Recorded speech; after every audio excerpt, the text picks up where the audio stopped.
Good morning students. तो आज के इस वीडियो में, आज की इस क्लास में अपन कल जो पढ़ा था वहां से आगे डिस्कस करेंगे। लास्ट क्लास में अपन ने डिस्कस किया लेसन नंबर 1 अपन ने स्टार्ट किया है आवर्त बीजी पादपों में जन्म। आगे पढ़ने से पहले जो लास्ट क्लास में अपन ने पढ़ा था उसका मैं एक रिवीजन आपको करवा रहा हूं और उसके बाद फिर अपन आगे पढ़ेंगे। तो देखो बच्चों, आवर्त बीजी जो पादप है जो आसपास आपको दिखाई दे रहे हैं, ये सब आवर्त बीजी पादप है। जैसे पसले पादप है, ये जो वृक्ष वाले पादप है, ये सब आवर्त बीजी पादप है। ठीक, तो इन आवर्त बीजी पादपों में अपन जन्म की विधियां पढ़ेंगे। तो अपन ने इसके इंट्रोडक्शन में पढ़ा कि जो आवर्त बीजी पादप होते हैं इनमें पीढ़ी एकांतरण स्पष्ट नहीं होता है। ठीक, ये जो आवर्त बीजी पादप है इनमें मुख्य जो पादप शरीर है, मुख्य जो पीढ़ी है वो स्पोरोफाइट होती है और ये स्पोरोफाइट जड़ तना पत्तियों में बटा होता है। ये स्वकोशी है, प्रकाश संश्लेषण की क्रिया द्वारा अपना भोजन स्वयं बनाते हैं, दीर्घजीवी है। ठीक, तो अपने कह सकते हैं आवर्त बीजी पादपों में मुख्य जो पीढ़ी है वो कौन सी होती है? स्पोरोफाइट। इसके बाद आवर्त बीजी पादपों में दूसरी जो पीढ़ी होती है वो कहलाती है गैमेटोफाइट। गैमेटोफाइट पीढ़ी जो है वो अल्पजीवी होती है, हासित होती है और उसका स्वतंत्र अस्तित्व संभव नहीं है। और गैमेटोफाइट जो होता है वो स्पोरोफाइट पीढ़ी पर ही पड़ेगा। आप ऐसे समझिए कि जैसे जो पादप है उस पर पुष्प खिलेगा और उस पुष्प के अंदर जो परागकण बनेंगे, अंडकोशिकाएं बनेगी, तो वो मादा और नर युग्मकोद्भिद के रूप में बनेगी। तो अपने कह सकते हैं कि वो जो पुष्प है वो इस मुख्य पादप पर बनेगा, यानी स्पोरोफाइट पर बनेगा। तो गैमेटोफाइट जो होता है वो स्पोरोफाइट पर ही बनता है। उसके बाद अपन ने देखा कि आवर्त बीजी पादपों में जनन की कौन कौन सी विधियां हैं।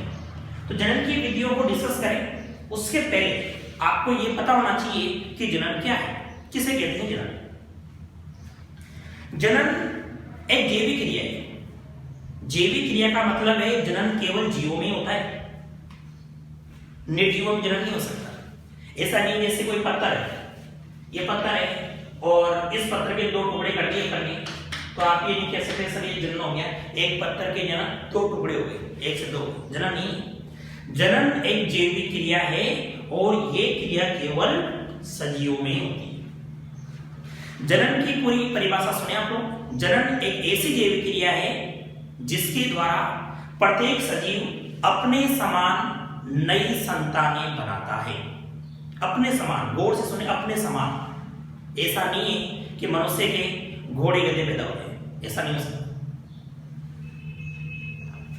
लास्ट क्लास में, लास्ट ईयर इसी साल एक बालक सर हमारे गांव में एक महिला के बंदर पैदा हो गया, लेकिन ये संभव नहीं है, वो झूठ है। मनुष्य के होने वाली संतान मनुष्य की जैसी भी बंदर कैसे हो सकती है? क्योंकि परिभाषा सुने ध्यान से। जनन एक ऐसी जैविक क्रिया है जिसमें प्रत्येक सजीव अपने समान संतान उत्पन्न करता है। आम का पेड़ है तो उसके आम ही आएंगे, केले नहीं आ सकते। जब समान संतान बनेगी ना, क्योंकि जैसे आम की गुठली है, गुठली को अगर अपन बोएंगे जमीन में तो उसे आम ही बनेगा। तो उस गुठली से नीम का पेड़ थोड़ी बन सकता, नहीं बन सकता। तो जनन क्या है? जनन एक ऐसी जैविक क्रिया है कि उस जैविक क्रिया के द्वारा प्रत्येक सजीव, चाहे पादप हो या जंतु हो, अपने समान नई संतान बनाता है और वो जो संतान बनेगी वो संतान भी जनन करने योग्य होती है और फिर वापस अगली पीढ़ी को बनाएगी। अब अपन ये समझे कि जनन क्यों आवश्यक है। अगर कोई भी जो जाति है, चाहे वो पादप जाति हो या जंतु जाति हो, अगर वो जनन नहीं करेगी तो क्या प्रभाव पड़ेगा? आप ऐसे समझें कि जैसे अभी हिंदुस्तान की जनसंख्या 130 करोड़ से भी ऊपर हो चुकी। अब अगर यहाँ की गवर्नमेंट इस बढ़ती हुई जनसंख्या को लेकर के कुछ एक्शन ले ले। एक्शन कैसा कि भाई बहुत हो गया, जनसंख्या बढ़ाना बंद करो। ऐसा कानून आ गया कि अब जनसंख्या वृद्धि पर बिल्कुल बैन लगा दिया, कोई भी संतान पैदा नहीं कर सकता। जो भी संतान पैदा करेगा उसके गवर्नमेंट की तरफ से मिलने वाले जितने बेनिफिट है सब बंद कर दिए जाएंगे, लौट जाएंगे। अब मान लो जन्म करना बंद हो गया, उससे क्या होगा? अब जो इस समय जितनी पॉपुलेशन है धीरे धीरे इसका आयु काल पूरा होता जाएगा, बूढ़े होकर के धीरे धीरे सब लोग मर जाएंगे। एक दिन ऐसा आएगा कि हिंदुस्तान मानव रहित हो जाएगा पूरा। हुआ नहीं हुआ? क्योंकि जब नई संतान बनेगी नहीं, अगली पीढ़ी आएगी नहीं, तो यहाँ की जनसंख्या धीरे धीरे वो डाउन हो जाएगी। एक टाइम ऐसा सुनने जाएगी। अभी तो अपने भारत की बात करें, अगर ऐसा एक्शन पूरे वर्ल्ड में ले लिया जाए तो फिर पूरे वर्ल्ड की जो जनसंख्या है वो धीरे धीरे घट कर क्या हो जाएगी? जीरो। मानव जाति समाप्त इस पृथ्वी से। इसका मतलब अगर इस पृथ्वी पर मानव जाति को निरंतर बनाए रखना है, पीढ़ी दर पीढ़ी बनाए रखना है, तो जनन आवश्यक है। तो जनन क्यों आवश्यक है? जनन इसलिए आवश्यक है क्योंकि प्रत्येक जाति अपनी निरंतरता को बनाए रखना चाहती है। नंबर 2, जनन इसलिए आवश्यक है कि जनन के द्वारा आनुवांशिक जो पदार्थ होता है वो एक पीढ़ी से दूसरी पीढ़ी में ट्रांसफर होता है। आनुवांशिक पदार्थ जैसे अपन यूं कहें कि जब लैंगिक प्रकार का जन्म होता है तो लैंगिक प्रकार के जन्म में नर और मादा से शुक्राणु और अंडाणु मिलते हैं और जाइगोट बनेगा, और उस जाइगोट से ही भ्रूण बनेगा और नई संतान बनेगी। यानी उस शुक्राणु के अंदर नर का जीनोम है और उस अंडाणु के अंदर मादा का जीनोम है, और वो दोनों जीनोम मिलकर के अगली पीढ़ी में उन आनुवांशिक लक्षणों को पहुंचाना, क्योंकि अगली पीढ़ी में लक्षणों को ले जाने का काम जीन का है। जीन अगली पीढ़ी में लक्षणों को पहुंचाने का काम करती है। तो अपने कह सकते हैं कि जनन के द्वारा ही आनुवांशिक पदार्थ एक पीढ़ी से दूसरी पीढ़ी में पहुंचता है। तो ये 2 कारण अपन यहाँ पर लिखेंगे। ये राजस्थान बोर्ड में क्वेश्चन आया हुआ भी है, जब एनसीईआरटी चलती थी उस समय आया था क्वेश्चन कि जनन क्यों आवश्यक है। नेक्स्ट, अब अपन देखें कि आवर्त बीजी जो पादप है उनमें जनन की विधियां कौन कौन सी है। तो आवर्त बीजी पादपों में जनन 2 विधियों से होता है। एक होता है अलैंगिक जनन और दूसरा होता है लैंगिक जनन। असेक्सुअल रिप्रोडक्शन और सेक्सुअल रिप्रोडक्शन। कुछ वाले कहते हैं कि सर मनुष्य में भी क्या अलैंगिक प्रकार का जनन होता है? तो नहीं, मनुष्य में केवल कौन सा जनन होता है? लैंगिक प्रकार का। अरे जैसे पादप है, गुलाब की टहनी को आपने काट के लगा दिया गीली मिट्टी में तो उससे नया पादप बन जाएगा। मेहंदी की टहनी को काट के लगा दिया, गन्ने के तने को काट के हमने लगा दिया, नया पादप बन जाएगा। लेकिन ऐसा थोड़ी मनुष्य हाथ को काट करके जमीन में लगा दो, पानी पिलाते रहो, उससे नया मनुष्य थोड़ी नहीं बन सकता। मनुष्य में अलैंगिक प्रकार का जनन नहीं होता। मनुष्य क्या उच्च श्रेणी जितने भी जंतु उनमें अलैंगिक जनन नहीं होता, सॉरी लैंगिक जनन नहीं होता, अलैंगिक जनन नहीं। ठीक, अब देखो अपन यहाँ पर देख रहे हैं कि आवर्त बीजी जो पादप होते हैं उनमें जनन की 2 विधियां हैं, अलैंगिक जनन और दूसरा कौन सा है? लैंगिक प्रकार का जनन। तो अपन देखते हैं अलैंगिक जनन। अलैंगिक जनन जो अपन ने कल वाली क्लास में पढ़ लिया था, ये अपन रिवाइज कर रहे हैं इसको। अलैंगिक जो जनन है इसकी 2 विधियां हैं। अलैंगिक जनन की 2 विधियां हैं। एक तो है अनिषेक बीजता, जिसको एगेमो स्पर्मी बोलते हैं, और दूसरा है कायिक जनन या कायिक प्रवर्धन। ठीक, ये 2019 में आया हुआ क्वेश्चन, 1 नंबर 2K नहीं थे। कुछ बच्चों के समझ में आया सर इसको 2019 कैसे बोला? 2K नहीं, के का मतलब किलो है, किलो का मतलब 1000 होता है, किलो का मतलब 1000। जैसे मैंने कहा मेरे सिर में 50 किलो बाल है, 50 किलो बाल है, इसका मतलब क्या है 50,000 बाल। मैंने कहा मेरा वजन 70 केजी, 70 किलोग्राम है, पीछे ग्राम आ गया ना, तो 70,000 ग्राम, तो किलो का मतलब होगा 1000, उसके पीछे आप जो भी मात्रा लगाएंगे उसके अनुसार वो कैलकुलेट हो जाता है। तो यहाँ पर जैसे कि अपन लिखा 2019 के नहीं, ठीक, तो मैं इसलिए बता रहा हूँ कि जब भी आगे मैं इस तरह से लिखूंगा तो आप समझ जाएंगे 2K19 का मतलब क्या है।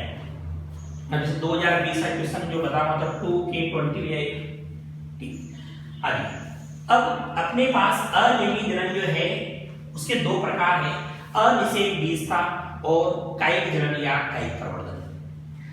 अब यहां पर सबसे पहले अपन समझें अनिषेक बीजता। इसको समझाने से पहले मैं आपको जो अलिंगी प्रकार का जनन है इसकी मुख्य विशेषताएं समझाता हूं। अलिंगी प्रकार का जनन है ये ऐसा जनन है जिसमें केवल एक जनक की आवश्यकता होती है। समझ में ध्यान से, ये समझा रहा हूं आपको। अलिंगी जनन केवल एक जनक की आवश्यकता होगी। नंबर 2, इसमें अर्धसूत्री व युग्मक संलयन नहीं होता। ध्यान से सुने, समझें। 11th क्लास में अपन ने पढ़ा है अर्धसूत्री विभाजन, मियोसिस, ऐसा विभाजन जिसके द्वारा जो नई कोशिकाएं बनेगी उनमें नए लक्षण आते हैं, विभिन्नता आती है, क्योंकि मियोसिस के अंदर जीन विनिमय घटना होती है। और यही कारण है कि लैंगिक प्रकार के जनन द्वारा उत्पन्न संततियों में नए लक्षण आते हैं, जबकि अलैंगिक प्रकार का जनन होता है उसके द्वारा उत्पन्न संततियां बिल्कुल अपने जन्मों के समान होती हैं। अपन देखते हैं कि जैसे मान लो किसी भी, सपोज करो ये कोई दंपति है, ठीक है, और इनके 4 बार बच्चे होते हैं, 2 लड़कियां हैं 2 लड़के, ये चारों संतानें इन दोनों की। अब मैं ये कह सकता हूं कि चारों संतानें बिल्कुल एक जैसी कभी भी नहीं हो सकती। हो सकता है इनके अंदर इंटेलिजेंसी में डिफरेंस हो, हाइट में डिफरेंस हो, इसके अलावा रंग रूप में डिफरेंस हो, किसी न किसी में जरूर डिफरेंस मिलेगा। ये जो विभिन्नता है, ये विभिन्नता का जो कारण है वह है लैंगिक प्रकार का जनन। क्योंकि लैंगिक प्रकार के जनन के अंदर अर्धसूत्री विभाजन होता है, मियोसिस होता है, और उस मियोसिस के दौरान जीन विनिमय होता है, इसलिए उत्पन्न संततियों में नए लक्षण आते हैं। ध्यान से समझना इस बात को कि जब मियोसिस होगा तो नई जो संततियां बनेगी उनमें नए लक्षण जरूर आएंगे। लेकिन अपन जो अर्धसूत्री की बात कर, सॉरी अलैंगिक जनन की बात कर रहे हैं, तो इसमें अर्धसूत्री और युग्मक संलयन दोनों ही घटनाएं नहीं होती, और दोनों घटना नहीं होने के कारण नई संततियों में विभिन्नता बिल्कुल भी नहीं आएगी। और यही कारण है कि अलैंगिक प्रकार का जनन होता है, उसके द्वारा उत्पन्न जो संततियां हैं वो आकारिकी व आनुवांशिकी रूप से समान होती है। क्लियर? यानी जब भी अलैंगिक प्रकार के जनन के द्वारा संततियां बनेगी तो बिल्कुल आकार बाहर से देखने पर भी उनका जीनोम का संगठन देखें तो वो भी बिल्कुल जनकों के समान होता है। और इसीलिए इन संततियों को क्या कहा जाता है? अरे बोलो, क्लोन। कल वाली क्लास में बताया था मैंने आपको, क्लोन। क्लोन क्या होता है ये अपने लेसन है आगे, उसमें डिस्कस भी करेंगे जूलॉजी में। क्लोन का मतलब है कि ऐसी संतति जो बिल्कुल आइडेंटिकल है अपने जनक के, वही गुण बाहर से दिखने पर भी, उनका जीनोम भी बिल्कुल अपने जनक के जैसा है, तो वह संतान का कहलाती है। तो जब बोर्ड एग्जाम में क्वेश्चन आएगा आपके, और ये क्वेश्चन आया हुआ है आरबीएससी में, क्लोन क्या है? क्लोन ऐसी संततियां जो आकारिक रूप से और आनुवंशिक रूप से अपने जनकों के समान होती है, उनको कहा जाता है क्लोन। ठीक, अब देखो अपन ने कहा कि इस अलिंगी प्रकार के जन्म में अर्धसूत्री विभाजन तो नहीं होता, मियोसिस तो नहीं होता, तो फिर कौन सा होता है? तो अपने कहेंगे कि यहां पर केवल समसूत्री, बोले तो माइटोसिस, जब अलिंगी प्रकार का जन्म होता है तो कौन सा विभाजन होता है? माइटोसिस प्रकार का विभाजन होता है। ठीक, तो ये अलिंगी प्रकार के जन्म की विशेषताएं हैं जो आपको याद रखनी है। अलिंगी प्रकार के जन्म में केवल एक जनक की आवश्यकता होती है। नंबर 2, इसमें अर्धसूत्री विभाजन और युग्मक संलयन नहीं होता है। इसके द्वारा उत्पन्न संततियां आकारिक रूप से और आनुवंशिक रूप से जनकों के समान होती है, इसलिए इनको क्या कहा जाता है? क्लोन। और इसमें होने वाला विभाजन कौन सा है? समसूत्री। ठीक, अब देखो, अब अपन देखते हैं अलिंगी जनन की विधियां। तो इसमें अपन ने देखा पहला जो जनन है वो है अनिषेक विस्तार। वैसे इसको अपन लेसन नंबर 4 में भी डिस्कस करेंगे, क्योंकि जनन की विशिष्ट विधि है। यहां पर आप इतना तो समझें कि अनिषेक विस्तार क्या है।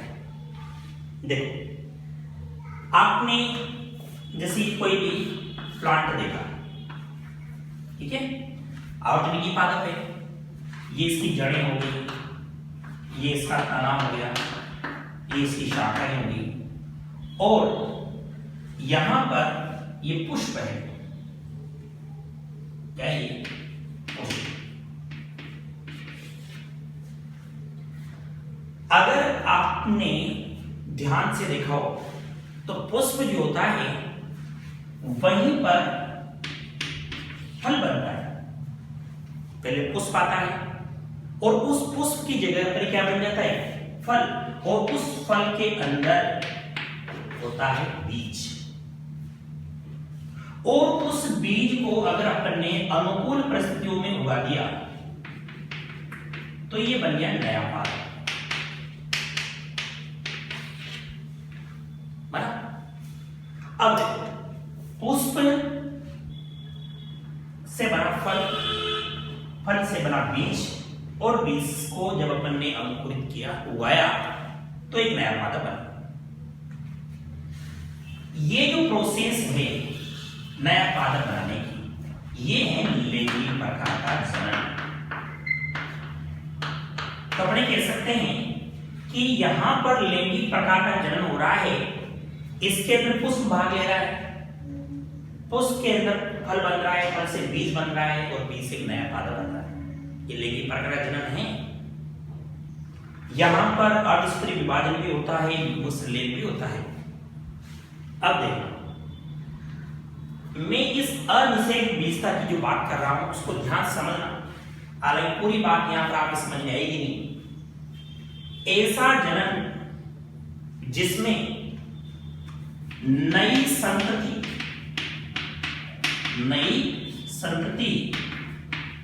बीज से बनती है,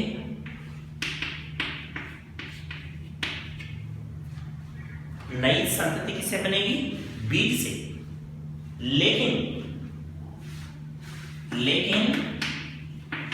लेकिन बीज का निर्माण, बीज का निर्माण बिना अर्धसूत्री व युग्मक संलयन के होता है।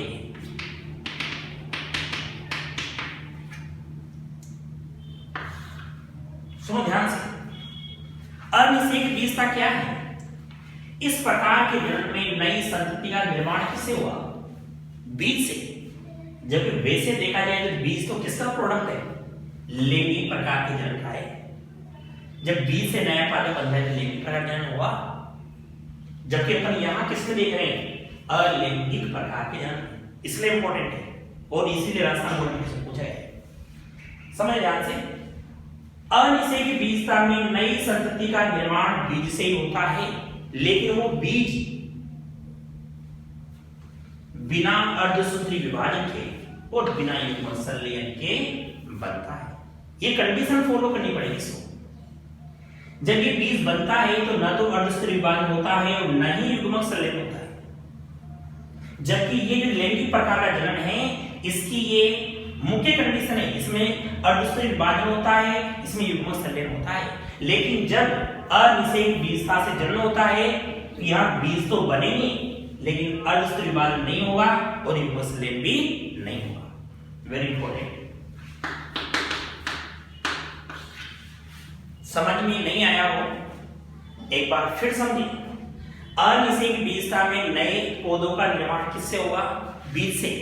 लेकिन बीज का निर्माण किससे होगा? बिना अर्धसूत्री विभाजन के और बिना युग्मक संलेप के होगा। ऐसा जनन क्या कहलाता है? अनिषेक बीजता।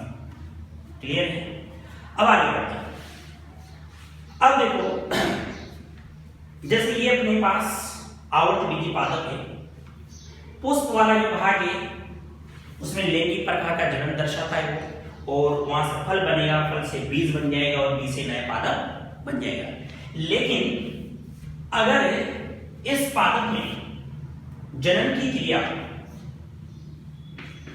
मान लो जड़ के द्वारा हो रही है, तने के द्वारा हो रही है, या मान लो ये पर्ण है, पर्ण के द्वारा हो रही है। अगर तने से, जड़ से या पर्ण से नए पादप बन जाते हैं, अरे बोलो क्या बन जाते हैं? नए पादप। किससे? जड़ से, तने से या फिर पर्ण से। तो ऐसा जनन अलैंगिक प्रकार का जनन कहलाएगा, और इस जनन को अपन पढ़ेंगे कायिक जनन, क्योंकि अलैंगिक प्रकार का जनन है उसी का प्रकार है कायिक जनन। अपन यूं कह सकते हैं कि विकसित पादप है, उन विकसित पादपों के अंदर अलैंगिक जनन को ही क्या कहा जाएगा? कायिक जनन कहा जाएगा। और वह संरचना जो जनन में भाग लेगी उस संरचना को कहा जाता है कायिक प्रवर्त प्रोपैग्यूल। कल वाली क्लास में आपको मैंने पूरी तरह से इसको समझा दिया था। वह संरचना जो जनन में भाग लेगी उस संरचना को क्या कहा जाता है? प्रोपैग्यूल कहा जाता है। ठीक, अब देखो, अपन ने कहा कि कायिक प्रकार का जो जनन होता है उसमें पुष्प को छोड़ करके, ये पुष्प है इसको छोड़ दो, इसको छोड़ करके पादप के अन्य जो भाग है वो भाग लेंगे। अब अन्य भाग कौन से हैं? जड़ हो सकती है, तना हो सकता है, पर्ण हो सकती है, और इनके द्वारा अगर नए पादप बनते हैं तो वो जनन क्या कहलाता है? कायिक प्रकार का जनन कहलाता है। अब आपको इनमें से कुछ उदाहरण तो याद भी होंगे कि जड़ों के द्वारा कैसे जनन होता है, तने के द्वारा कैसे जनन होता है, पर्ण के द्वारा कैसे जनन होता है। चलो कुछ उदाहरण मैं आपको ऐसे बताता हूं जो आपने रियल लाइफ में भी देखे होंगे। आपने शकरकंद देखे? शकरकंद जो होते हैं तो उनकी जब अपन बरसात में बेल लगाते हैं तो उसका तना ही जैसे मान लो पन्नी इस तरह से बेल लगाई शकरकंद की। अब इसकी जो ये पर्व संधियां होती है यहां से आपस पानी गड़ेंगे, फूल जाएगी, फूल करके ये शकरकंद बन गई। अब अपन जो खाते हैं वो जड़े हैं, शकरकंद की जो खाते हैं वो जड़े हैं। अब मान लो अपन ने जैसे मोटे होने के बाद उसको जमीन से बाहर निकाल लिया, लेकिन कुछ भाग इसका अंदर रह गया, मिट्टी के अंदर रह गया। अब ये जो भाग है ये वापस अंकुरित हो जाएगा। गर्मी के दिनों में अपन देखते हैं वहां से वापस कलिकाएं निकल जाएगी और फैलना शुरू हो जाता है, नया पौधा बना लिया उसने। वही तो है ना, तो जड़ के द्वारा जनन हो। इसके अलावा अगर आपने देखा हो कि जैसे मान लो ये शीशम का पादप है, ठीक, इसकी जड़ें होती है वो इस तरह से दूर जाकर के नए पादप का निर्माण करेगी। तो ये शीशम है, ये शीशम। शीशम के अलावा जैसे आपने नीम देखा हो, नीम के अंदर भी इस तरह की अपन को जो जनन की विधि है वो देखने को मिल जाती है। तो जड़ों के द्वारा जनन हो रहा है तो कायिक जनन है।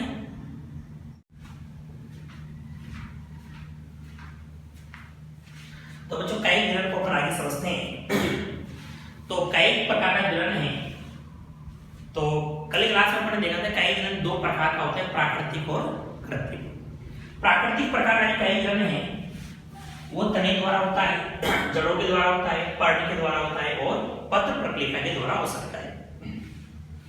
अभी अपन तने के बारे में बात कर रहे थे, जड़ों के बारे में भी अपने बात की, ऐसे पर्णी के द्वारा कायिक के बारे में अपने समझा। अब पत्र प्रक्रिया जो है उसके द्वारा कायिक कैसे होता है कि पुष्प कलिकाएं जो होती है, जब पुष्प कलिकाएं बहुकोशिकीय पत्र प्रक्रियाओं में बदल जाती है, ये कायिक कलिकाएं हैं, और ये जो पत्र प्रक्रियाएं हैं ये भूमि पर गिरने के बाद नए पादप का निर्माण करती है, ठीक, तो वो होती है पत्र प्रक्रिया। अब यहाँ पर अपन देखें कि जो प्राकृतिक प्रकार से जनन हो रहा है तने के द्वारा, जड़ों के द्वारा, पर्णी के द्वारा और पत्र प्रक्रिया के द्वारा, इसमें सबसे पहले अपन समझते हैं तने के द्वारा किस तरह से कायिक जनन होता है। अब तने अक्सर तीन तरह के होते हैं, भूमिगत तना होता है, एक अर्धवायवीय तना होता है और एक होता है वायवीय तना। वायवीय तना जो है ये जनन में भाग नहीं लेता, जनन की क्रिया जो है उसमें ये दोनों प्रकार के तने भाग लेते हैं। सबसे पहले अपन समझते हैं भूमिगत तने। देखो नाम से पता लग रहा है भूमिगत प्रकार का तना है, इस प्रकार का तना है वो भूमि के अंदर होता है। कंद, कंद जिसका उदाहरण आलू, आपने आलू देखा है, आलू जो होता है जैसे ये आलू है, तो इस आलू में आप इसको ध्यान से देखें, ये इस पर जो खड्डे दिख रहे हैं ये यहां पर इसकी कक्षस्थ कलिकाएं होती है और इसको अपन आलू की आंखें भी बोलते हैं। ये जो आलू है जब इसको मिट्टी में अनुकूल परिस्थिति में लगाया जाता है तो इन कक्षस्थ कलिकाओं से नए पादप का निर्माण होता है। तो ये हो गया कंद द्वारा जनन। तना ही जड़ नहीं, आलू क्या है, तना। ऐसा अपन देखते हैं राइजोम, प्रकंद, इसके बाद अदरक है, हल्दी है। अब प्रकंद जो होते हैं ये भी भूमि के अंदर होते हैं, लेकिन ये इस तरह से चपटे होते हैं। ये देखिए आप लोग, ये भूमिगत तना होता है, ये अदरक है भूमिगत, ये इस तरह से चपटी अवस्था में सेटिज अवस्था में होगा ये, तो ये है प्रकंद यानी कि राइजोम। और इस पर ये पर्व संधियां हैं जो तने की मुख्य विशेषता है, और यहां से नए पादप का निर्माण होता है। घनकंद देखिए अपन, घनकंद प्रकार के तने होते हैं ये भूमि के अंदर ऊर्ध्वाधर होते हैं। इसका उदाहरण भी अपन देखें, देखो ये अरबी है और ये इस तरह से ऊर्ध्वाधर थी जमीन, अदरक चपटी थी, ये इस तरह से ऊर्ध्वाधर होती है, और इस पर भी पर्व संधियां होती है और उन कलिकाओं से नए पादप का निर्माण होता है। सलकंद, सलकंद है प्याज। देखो प्याज में क्या होगा, ये यहां पर ये अपस्थायी जड़ें हैं और यहीं पर है इसका तना, हासिल प्रकार का तना होता है, और यहां से ये ऊपर की ओर मांसल पार्ट निकल रही है। और जब आपने कभी देखा हो कि जैसे ये प्याज, ठीक है ना, ये इसके अपस्थायी जड़ें हैं, ये है इसका तना, हासिल छोटा सा डिस्क के रूप में यहाँ पर तना आता है, और ये ऊपर खाने योग्य जो भाग इसका वो मांसल पर्ण होती है। बाहर की ओर सल्की पर्ण है, अंदर की ओर रसदार जो मांसल पर्ण होती है उसको अपन खाते हैं। तो यहाँ पर भी ये तना होता है नीचे की ओर, यहाँ से कलिका निकलती है और उससे नए पादप का निर्माण होता है। तो ये भूमिगत प्रकार के तने हैं, ये भी जनन की क्रिया में भाग लेते हैं। इसी प्रकार देखो अर्धवायवीय तने होते हैं,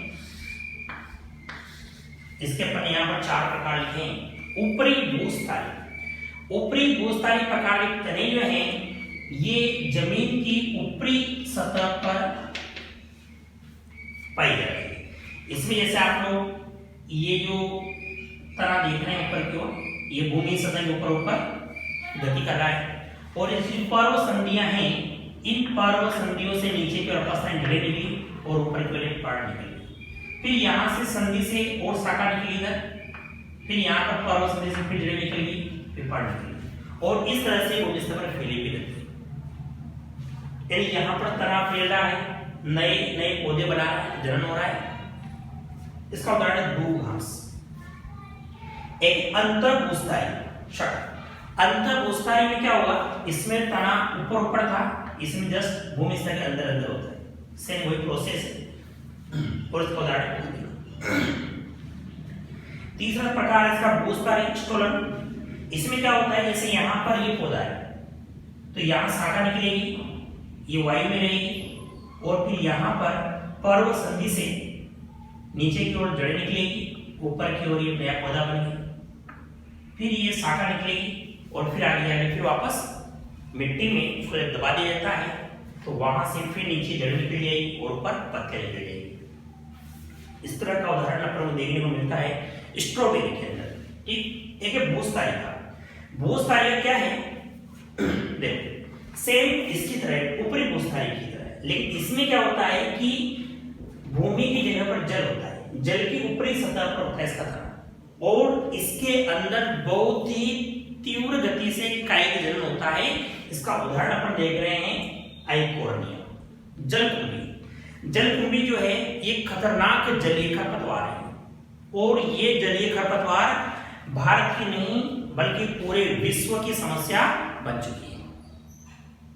ये जो आइकोर्निया होता है इसको अपन बंगाल का आतंक के नाम से जानते हैं। बंगाल का आतंक क्यों कहते हैं, क्योंकि इसको भारत में सर्वप्रथम बंगाल में लाया गया था, वहां के जलाशयों की सुंदरता को बढ़ाने के लिए। इसमें नीले पुष्प आते हैं इसलिए ये सुंदर दिखाई देते हैं, लेकिन ये पता नहीं था इसका दुष्परिणाम क्या हुआ। इसका दुष्परिणाम ये हुआ कि ये बहुत तीव्र गति से कायिक जनन होने के कारण बहुत कम समय में पूरे देश के जलाशय में पहुंच गई। नंबर 2, इसके कारण जल के अंदर घुलनशील जो ऑक्सीजन होती है वो कम हो जाती है और इसी कारण अन्य जलीय जीव है उनको ऑक्सीजन नहीं मिल पाती है और उनकी मृत्यु हो जाती है। इसलिए इसको बंगाल का आतंक कहा गया है, क्योंकि सबसे पहले कहाँ लाया गया था भारत में इसको, बंगाल में। ठीक है, तो अपन ने यहाँ पर जो कई जनन की प्राकृतिक विधियां पढ़ी, इसमें आज केवल अपन ने तने को डिस्कस किया। ठीक, भूमिगत तना हो गया, अर्धवायवीय तना हो गया, वायवीय तना हो गया। वायवीय तना है देखो, इनका काम जनन करना नहीं है, जैसे आत्मरक्षा है या आरोहण है, इसमें काम आते हैं ये। जनन की जो क्रिया है उसमें भूमिगत और अर्धवायवीय तने काम आते हैं। ठीक है, जन पर्ण पत्र प्रक्रिया इसको अपन नेक्स्ट क्लास में डिस्कस करेंगे। रही बात नोट्स बनाने की, तो नोट्स आप लोग कैसे बनाएंगे, नोट्स जो है अब अपनी कोचिंग का ऐप आ चुका है DCA कैरियर इंस्टीट्यूट के नाम से। गूगल प्ले स्टोर पर जाएं, ऐप को डाउनलोड करें और उसको आप लोग खोलें, उसके अंदर बायोलॉजी कोर्स को खरीदें। उसके बाद आपके लेसन नंबर 1 के नाम से नोट्स भी डले हुए हैं, इसके अलावा नीट के क्वेश्चन भी वहां पर डले हुए हैं और वीडियो भी वहां डले, सब कुछ वहां है। ठीक है, तो आप लोग इसके नोट्स वहां से बनाएं और आगे अपन पढ़ेंगे कल की क्लास में। ठीक, धन्यवाद।